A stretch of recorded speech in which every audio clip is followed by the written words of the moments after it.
త్రిపీటకాలు బౌద్ధ పవిత్ర గ్రంథాలు. పాలీ భాషలో వ్రాయబడిన త్రిపీటకాలు బౌద్ధులకు అత్యంత పవిత్రమైన గ్రంథాలు. అవి ఒకటి సుత్త పీఠక.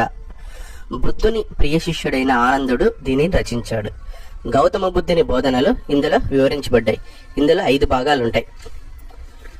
1 దిగ నికయ, 2 మధ్యమ నికయ, 3 అంగుత్తర నికయ, 4 సంయుక్త నికయ, 5 కుద్దక నికయ. ఇది అన్నింటికంటే పెద్ద నికయ. ఇందులో అనేక ఉపభాగాలున్నాయి. జాతకాలు కుద్దక నికయలో ముఖ్యమైన భాగం. ఇందులో బుద్ధుడు మరియు బోధిసత్వులకు సంబంధించి 550 కథలుంటాయి. మాందాత జాతక, భీమసేన జాతక, చుళ్ళ కళింగ జాతక, శ్వేతగజ జాతక మొదలైనవి ముఖ్యమైన జాతకాలు. 2వది వినయ పీఠక. ఈ గ్రంథాన్ని బుద్ధుని శిష్యుడైన ఉపాలి రచించాడు. ఇందులో బౌద్ధ మతస్థుల ప్రవర్తన నియమావళి కోడ్ ఆఫ్ కండక్ట్ చర్చించబడింది. ఇందులో 3 భాగాలుంటాయి. 1 పతిమొక్క, 2 సుత్త విభాంగ, 3 ఖండక. 3 అభిధమ్మ పీఠక.